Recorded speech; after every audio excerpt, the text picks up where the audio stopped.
É possível o governo confiscar os seus investimentos? Isso é que nós vamos ver no vídeo de hoje.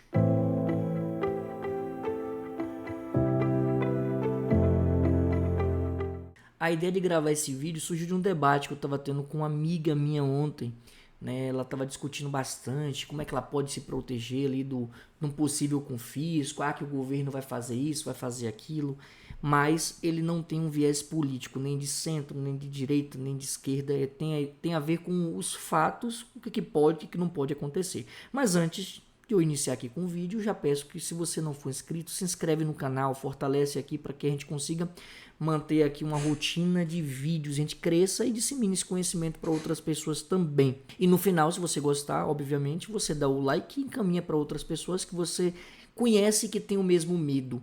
Eu tenho visto que isso é um medo muito frequente, não é uma coisa tão trivial assim não. Muita gente tem medo disso. Principalmente aquelas pessoas de ultradireita ou ultra-esquerda ali, né? Pessoas dos extremos. Os extremos realmente têm muito medo nisso, e a falta de conhecimento às vezes faz ela ter medo de algo e fazer exatamente aquilo que ela tem medo, né? Então assim não faz muito sentido não, as coisas são muito contraditórias, né, num debate desse. Então lá em 1990, o que foi que aconteceu? O Fernando Collor, ele resolveu confiscar a poupança, confiscar aqueles ativos em conta corrente, né? Ele bloqueou poupança, investimentos em renda fixa, aquele overnightzinho lá que rendia aquele percentualzinho ali durante a noite. E ele fez isso para valores acima de 50 mil cruzeiros ou cruzados novos, um negócio desse, né? A questão é que ele deixou um valor muito pequeno ali para ser movimentado. Qual é a questão daqui? Ele, como um presidente, sei lá, totalmente inexperiente, uma ministra da Fazenda totalmente, sei lá, mocoronga, não sei o que é, eles acharam que a inflação do período ela poderia ser controlada simplesmente tirando a liquidez do mercado. Eles pensaram o seguinte: se eu bloquear aqui para que as pessoas não tenham acesso ao dinheiro, simplesmente vai ter uma diminuição drástica da demanda, a oferta vai sobrar, e aí eles vão diminuir o preço dos produtos e eu vou controlar a inflação. Só que isso é um pensamento totalmente elementar, leigo, de uma pessoa que totalmente despreparada, eu diria, né? Porque a inflação do período, ela não estava sendo movimentada apenas por conta da alta demanda, era o medo. Quando as pessoas iam lá no supermercado, elas já viam lá o pessoal etiquetando o preço de novo. Então o preço de manhã era um, de tarde era outro. Então as pessoas não estavam indo no mercado porque eles precisavam do produto. Eles estavam indo com medo do preço subir e não conseguir comprar um outro horário. Então não era uma inflação de demanda, era uma inflação psicológica, porque as pessoas não queriam ter o dinheiro na mão que estava desvalorizando o tempo todo. Então a resolução disso não é fazer as pessoas pararem de comprar ou congelar preço, coisas que a gente sabe que não dá certo, né? Que já foi tentado aqui algumas vezes na economia e que não deram certo. Mas o cerne da coisa aqui é o seguinte: é possível o presidente atualmente fazer a mesma coisa que fez no passado? Se tem uma coisa que eu costumo dizer, que na economia nunca vai acontecer duas coisas da mesma forma.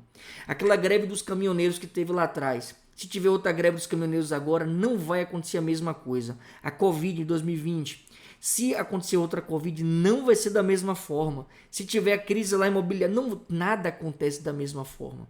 A gente sempre vai reagir às crises por conta do que a gente não espera. Então o efeito manada ele é justamente pelo medo, do desespero, de não saber o que vai acontecer. Então nada acontece duas vezes da mesma forma. Se a gente pegar o cenário de 1990, você não tinha WhatsApp, você não tinha redes sociais, você não tinha a comunicação que existe atualmente. E você tinha uma situação na legislação que dava poderes ao presidente da República por meio de uma medida provisória confiscar a poupança e aqueles ativos ali que foram confiscados em 1990. Então o presidente ele tinha o poder de fazer isso. Em 2021 foi feita uma emenda à Constituição. Essa emenda à Constituição foi uma emenda que tirou do presidente os poderes de fazer isso. Foi a emenda número 32 de 2001. Essa emenda de 2001, lá, a emenda 32, ela retirou essa possibilidade do presidente da República.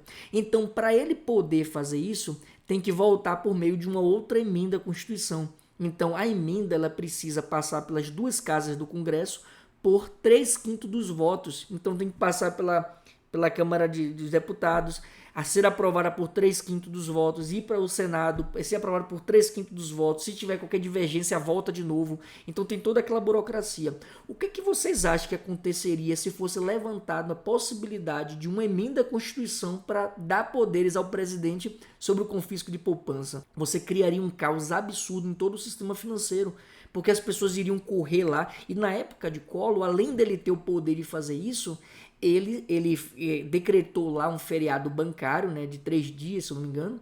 Esse feriado bancário foi justamente para viabilizar o bloqueio das coisas.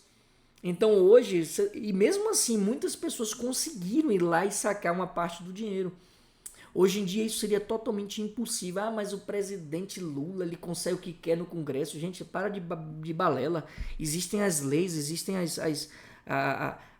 as normas que precisam ser seguidas, existe uma série de comunicação que está em tempo real para todo mundo, então isso é caos generalizado, então isso não é possível mais acontecer, pelo menos não nos moldes atuais. Aí vamos partir para outra questão. As mesmas pessoas que ficam com medo exagerado disso são as pessoas que têm dinheiro em CDB, mas o CDB também foi bloqueado lá atrás. Tem dinheiro na Caixa Econômica, tem dinheiro no Banco do Brasil, porque são bancos estatais e tal. Aí fica com medo de colocar num título público. Não, o título público pode ser confiscado pelo governo. Gente, nunca houve confisco de título público na história do Brasil. Você teve mudanças de indexadores, mas assim, partindo desde o Plano Real para cá, nunca houve nada com relação aos títulos públicos, como aconteceu com o confisco lá da poupança e dos outros investimentos lá para o Fernando Collor em 1990. Então, quando a gente fala de investimento em tesouro direto, né, nos títulos públicos do Tesouro, nós estamos falando do país, nós estamos falando do Tesouro Nacional, não é o político A, B ou C. Não tem nada a ver uma coisa com outra. Estamos falando, o que é mais seguro? É você investir em quem protege ou em quem é protegido? Quando um banco vai mal, quem é que protege o banco? É o Estado. Quando se trata de um país quebrar, o país ele não some como uma empresa. O Banco Master quebrou agora. O que vai acontecer com o Banco Master? A massa falida, pagar ali credores, apurar o que aconteceu. E um país quebrado? O Brasil já teve quebrado. Você continua tendo o povo, o Estado, o governo. O Estado ele é soberano, ele vai se reerguer. A Argentina, a Venezuela, os países voltam, eles não somem como as empresas somem. Os países eles têm poder de imprimir dinheiro, ainda que isso tenha consequências negativas, a inflação ela vai subir no longo prazo, mas ele pode fazer isso. Um banco ele não pode ficar emitindo dinheiro ali no sentido estrito da palavra, né? Vou imprimir moeda nova ali. Não pode fazer isso, as empresas não fazem isso.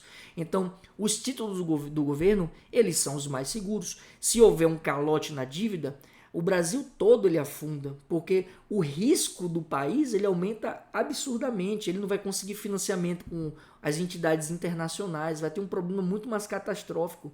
Então vamos pensar de forma racional sobre as coisas, do que pode, o que não pode. Investimento em renda variável, não existe possibilidade de confisco, porque a renda variável, o risco que se tem é o risco de mercado, você é um acionista, você é um cotista, você é partícipe daquele negócio ali. O que aconteceu lá atrás foi somente com a renda fixa. O impressionante é que as pessoas que reclamam do que aconteceu lá atrás estão com dinheiro nos mesmos investimentos que foram confiscados lá atrás. Aí quando fala de investimento em renda variável, não, pode acontecer alguma coisa, o governo. Então assim, entenda os riscos que você está exposto.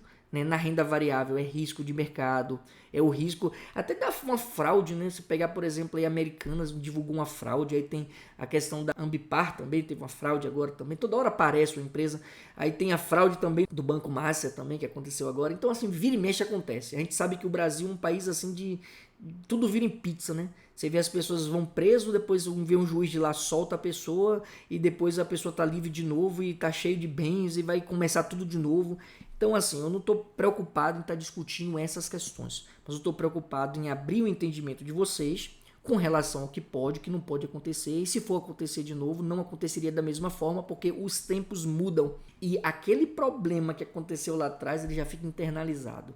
Hoje, ele funcionaria de uma forma totalmente diferente. Se você pensa diferente de mim, deixa aqui nos comentários, o que você acha? Você acha que é possível realmente confiscar os investimentos de renda fixa que estão nos bancos públicos, nos bancos privados, como aconteceu em 1990? Se sim, coloca aqui nos comentários. Se acha que não, coloca nos comentários também, que a gente vai criando um debate sobre isso. Eu acho que não é possível fazer isso pelos motivos que acabei falando, mas cada um tem o seu entendimento. Então, se você gostou do vídeo, deixa o seu like, não deixa de deixar o seu like aqui, porque esse vídeo ele é disseminado para mais pessoas e a gente vai discutindo aqui conteúdos que são de relevância pública também. Qualquer dúvida, manda aqui nos comentários que a gente vai responder na medida do possível e não deixa de se inscrever no canal e eu te vejo no nosso próximo encontro.